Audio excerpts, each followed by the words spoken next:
You're listening to the Unwritable Rant podcast with your host, author, and occasional misanthrope, Juliette Miranda. Go to theunwritablerant.com and you can subscribe on iTunes or connect with the show on Facebook and Twitter.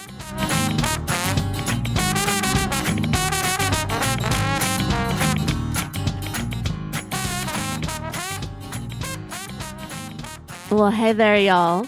This is Juliette Miranda. Welcome to episode 104 of the Unwritable Rant podcast. It is cocktail time, y'all. You know what to do. Grab that glass, fill it up, raise it up, and let's say cheers. Oh, well, all right. Today, I am drinking Four Roses Single Barrel Kentucky Straight Bourbon Whiskey. Now, to be completely honest with y'all, I'm not really a fan of Four Roses bourbon. Their everyday bourbon just comes in really kind of bland.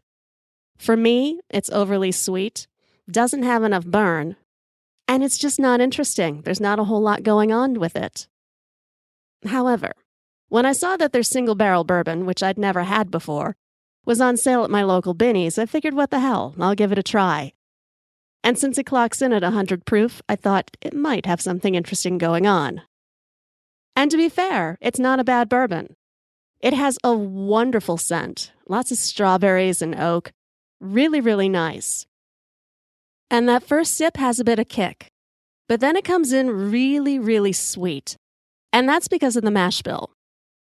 The Four Roses mash bill for most of their bourbons is, generally speaking, 75% corn, 20% rye, and 5% barley.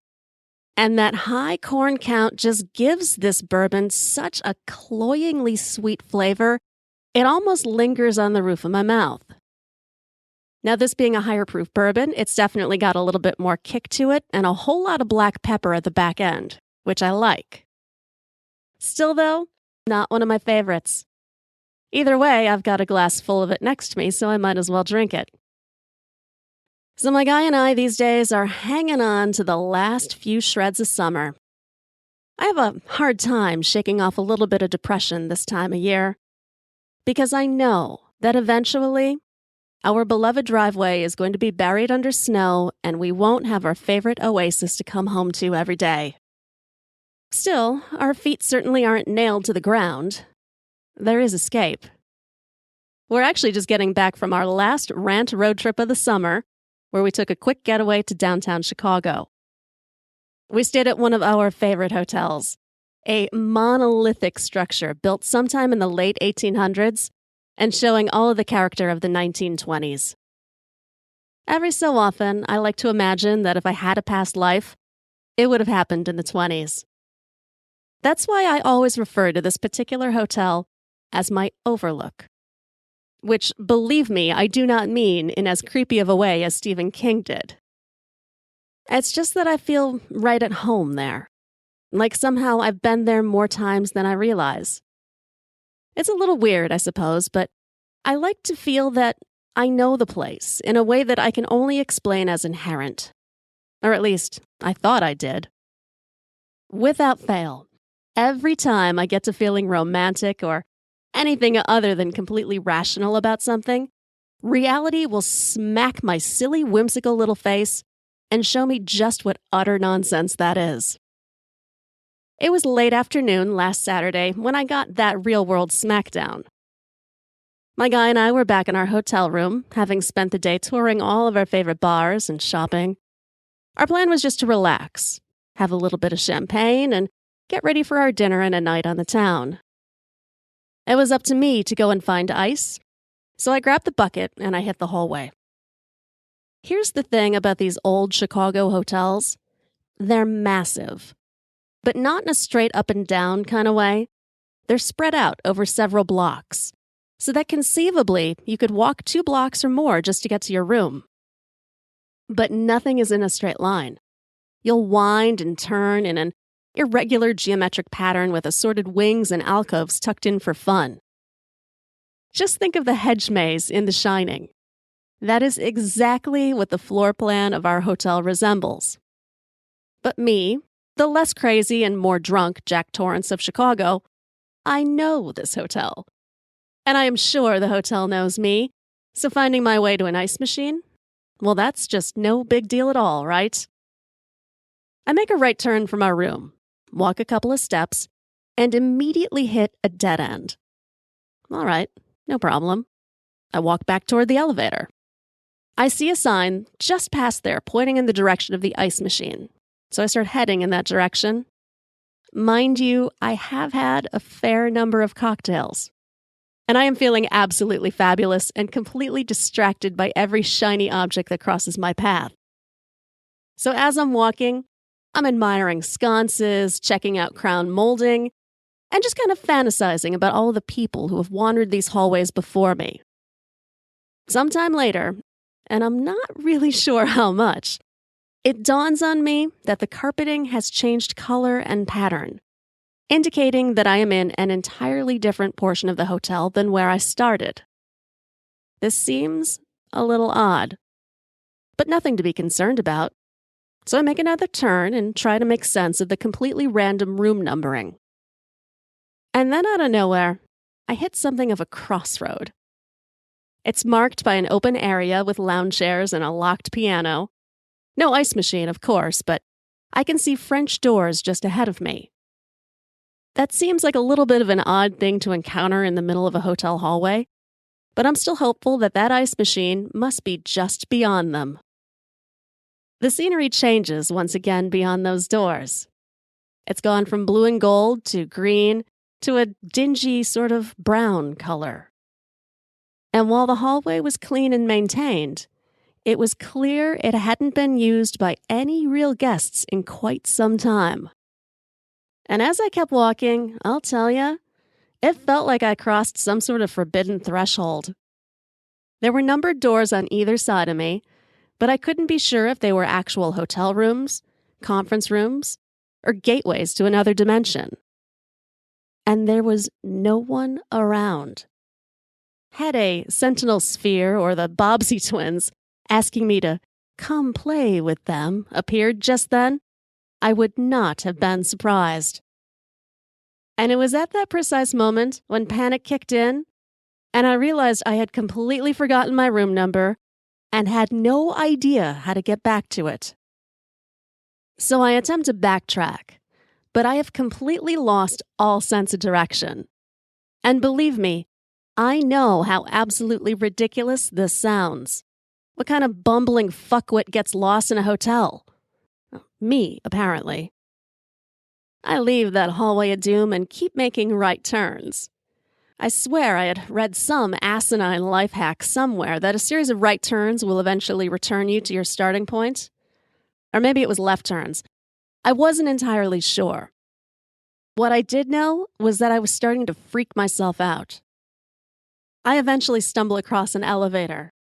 Oh, sweet relief, an elevator. I figure I'll just make my way to the lobby and sweet talk some ice and my room number out of the bellman. So I press the down button, and when the elevator arrives, it's not exactly what I was expecting. The doors open to reveal what I imagine the express elevator to hell looks like. There are no polished mirrors in this elevator. No padded bench to rest my weary ass on. No sconces. Nothing. Just a couple of padded blankets lining the walls, a dim light at the top, and a grimy, carpetless floor that smelled like a butcher block. It was, what I like to call in hindsight, a horror movie moment. If you have ever watched any scary movie, you know the moment I mean. It's that one where some dummy breaks off from the pack to explore an abandoned mine shaft, or is about to respond to someone knocking on the front door with an axe. You as the viewer will scream, "Don't do it!" as if it's actually going to do some good, which tells you exactly what I did. I got right in that elevator, and the second those doors closed, I regretted it. For starters, this elevator didn't give me any option about where I wanted to go. It just went straight down. Fast. The walls vibrated a little bit, and when this crazy ride hit the ground and coughed me out, I was deposited in the fucking boiler room. Hotel boiler rooms are not exactly cozy. I wandered around for another 5 minutes, brushing past cobwebs and angry-looking dripping pipes and randomly yelling out, "Hello, Cleveland," in hopes of relieving the terror that I would truly never be able to get out of this damn hotel. Finally, some guy pops out from behind a cartload of soiled bedsheets and thankfully points me to the exit, which, by the way, led me to the street outside. Meanwhile, as I was wandering around in the bowels of the hotel, my guy was back in the room, wondering what the hell had happened to me and getting a little bored. He decided to kill some time by ironing his pants, which is a perfectly reasonable thing to do when you haven't been knocking back bourbon for the past 5 hours. Admittedly, he had no problem getting everything set up, and once his pants were nice and smooth, he hung them up and lay on the bed for a light snooze, only to be interrupted by black smoke and the internal panic that arises when you realize you are one singe away from setting the hotel on fire. You see, my guy had managed to forget to unplug the iron and left it sitting, iron side down, right on the cloth-covered board. I barged into our room just as he's managed to pry the window open to filter out some of the charred air. My guy sees me standing there, all wild-eyed, dazed, and slightly dirty. "What happened to the ice bucket?" he asks. Damned if I knew. I look at his sheepish face and see him trying to block my view of the blackened ironing board in the corner. So I ask, "Why does it smell like a flaming cat in here?" My guy shrugged, and we both kind of agreed then that it would be best to just not talk about it. And now I'm raising up my glass and hoping against all hopes that my guy does not get upset that I have just told this story. Oh, all right, bourbon. You know, the more I drink this bourbon, I have to say, the less I like it. And I hate saying that. What I do know is that generally speaking, where you drink can be just as important as what you drink. Much as I adore a good dive, there's something to be said for a place with a few more entertainment options than, say, a burned-out electric dartboard in the back. Downtown Chicago has tons and tons of bars. But just like we love old hotels, the bars my guy and I love are the ones with something of an old-school vibe to them. Places where I can tell the bartender that I want a Manhattan, and he's not going to dump a bunch of orange bitters in it and call it a craft cocktail. Speaking of, if someone tries to pass off orange bitters in a Manhattan, run. That is not a Manhattan. It's a fucking Toronto. I'm looking at you, Four Seasons. My newfound bar love in Chicago is actually a speakeasy. It is a subterranean bar on Chicago's north side with no discernible signage or address.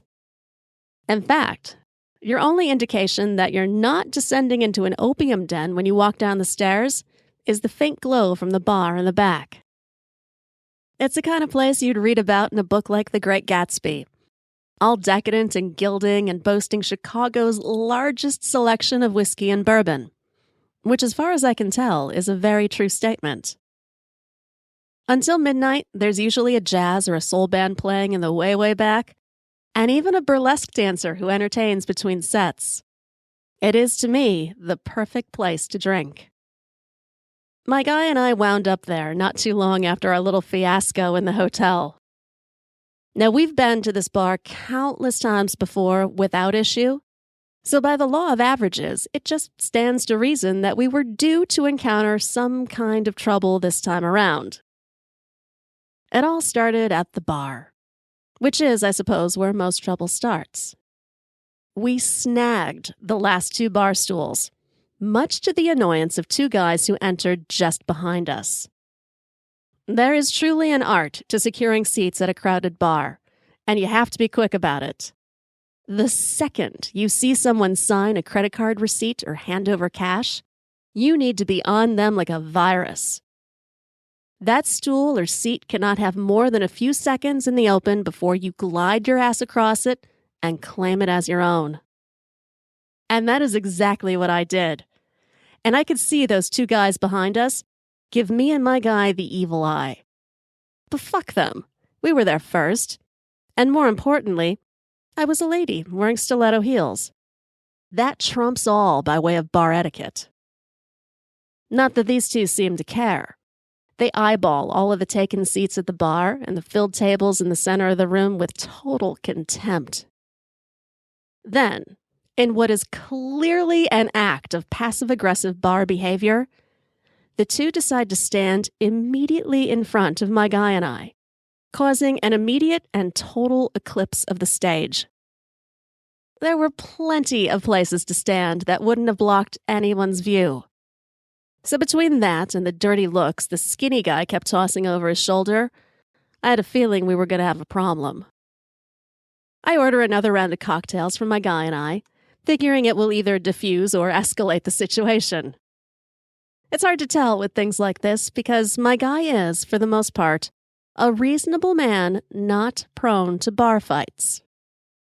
Then again, he's not one you want to mess with. Way back in the early days of our relationship, when my guy was still playing in bands, I witnessed an entirely different side of him. His band was playing something of a less than desirable bar in an even less than desirable neighborhood. The band was all packing up their gear for the end of the night when a young guy, probably about 22 or so, starts sniffing around the guitar cases. He couldn't have been more obvious about his intent than if he were wearing a neon sign. Because after he scans the room in a twitchy kind of way, completely missing the fact that the entire band is watching his every move, that dumbass wannabe thief grabs a guitar case and attempts to run right out of the bar. He likely didn't account for two things. One, that a guitar case is surprisingly heavy and ridiculously awkward to carry, and two, my guy can run like a jackrabbit. My guy leapt off the stage and went tearing after that thief. He caught up to him on the edge of the parking lot and had him on the ground, planted his knee on his chest and was yelling, "Not cool, dude," while punching him in the head until security caught up. Now, my guy will say that it all comes down to respect and protecting the ones that he loves. And as those two bar assholes consciously invaded our personal space in the speakeasy, I had a feeling they were treading very close to disrespectful, not cool kind of territory. My guy decides to tap the taller of the two guys on the shoulder. They both turn around. And it's here that I suppose I should give you an idea of who we were dealing with. If any two guys in this world could epitomize what members of the Chicago Russian mafia look like, it would be them. The tall one has perfect silver hair. He is distinguished in every respect, from his leather penny loafers, worn with no socks, to his perfectly adjusted ascot. Oh yes, this guy, wearing an ascot. I wasn't sure if I should be impressed or appalled. His partner in supposed crime was decked out in all black, skin-tight black jeans, black shoes, and a body-hugging tank top that showed off every vein in his wiry body. My guy politely tells them that they're blocking my view and asks if they'd please relocate.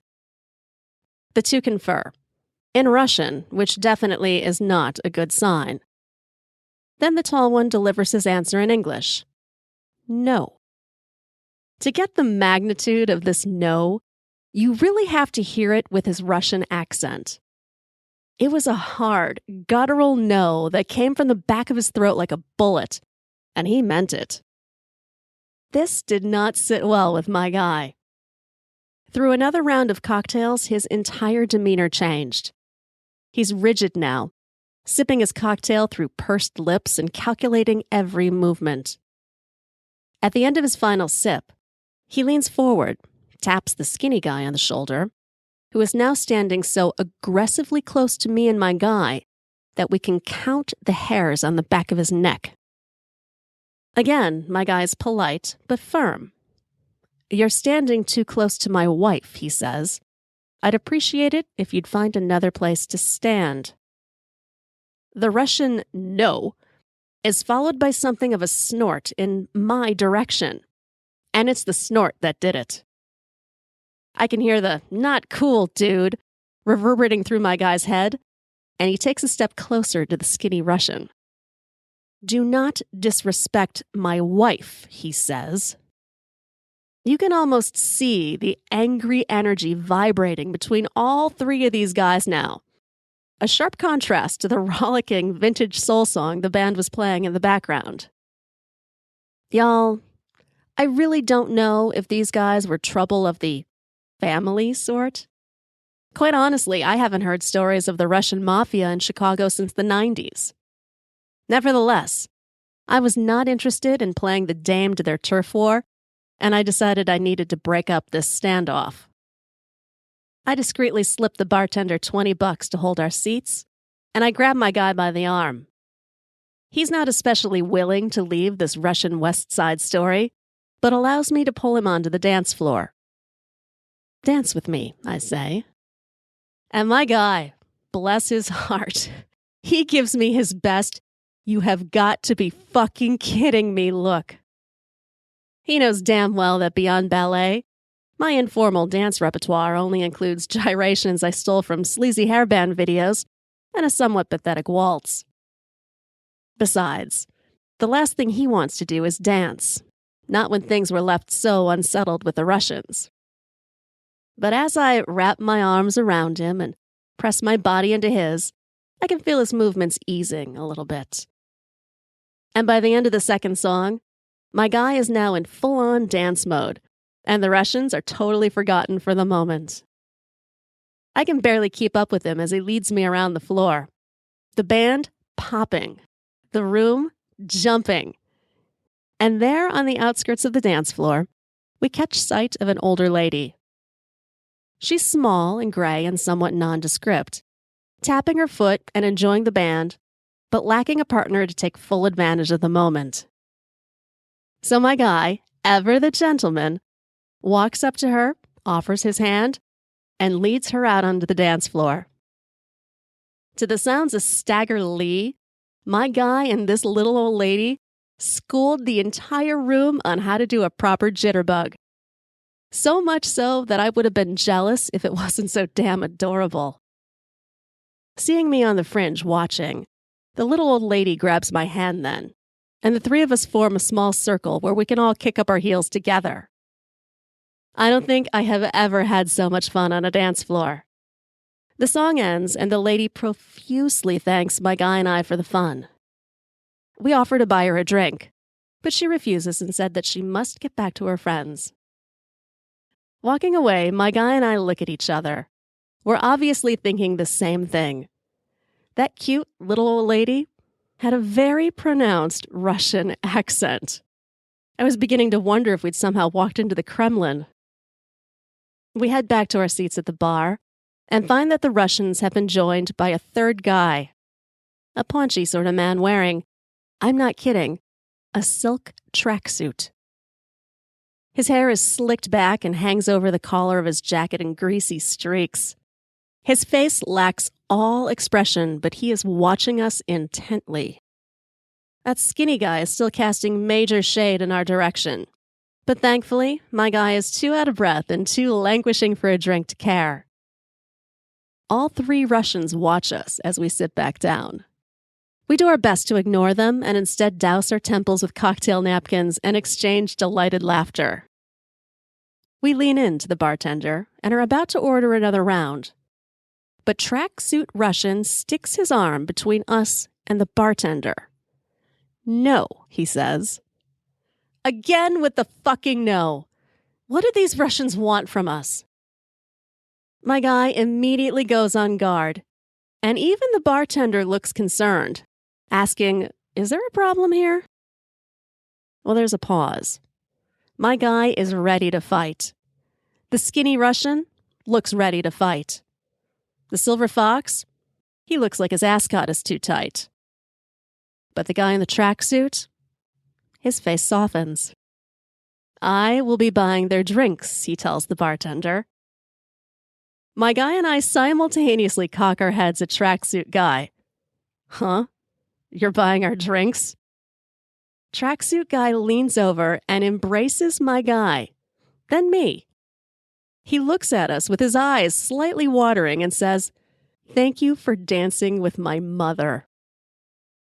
And the next thing you know, my guy and I are clinking glasses and toasting and swapping stories with three guys who originally wanted to murder us and may or may not have been members of the Russian mafia. And now, I want to raise my glass in thanks to the jitterbug, which apparently has the power to stave off international disasters. Whew, well, all right. I got to get rid of this glass of awful bourbon and go find myself something better to drink. Thanks so much, y'all, for listening to this episode. And if there's anything you want to share with me, bourbon recommendations or anything like that, just hit me up on Twitter. I am at Morning Neurosis. And now I'm out of here. Hope y'all have a great week. I'll be back again next Sunday to chat with y'all a little bit more. Cheers. Go to theunwritablерant.com and sign up to get early access to interviews and new videos. You can hear new episodes of The Unwritable Rant on radiovegas.rocks every Tuesday at 4 p.m. Eastern and on IPMNation.com on Saturdays and Sundays at 6 p.m. Eastern, and hear best of episodes every weekday at 3 p.m. Eastern. And don't forget to connect with Juliette on Twitter at Morning Neurosis. Girl, you was pretty as a Sunday morning, standing on the corner at Carondelet. What you say we make our way up to Bourbon, a couple hurricanes and a hand grenade, and get blown away. Let the chips fall where they may. If it's all the same, what you say, bon ton, hey, pretty mama, I can smell the gumbo. Sweetest taste of honeysuckle on my lips. Good God Almighty, I can hear the trombone. Every heart ought to beat to a rhythm like this. Come a little closer, honey, let me hold you. Nothing tastes better than a bourbon kiss. You can be the flower on my magnolia. Every heart ought to beat to a rhythm like this.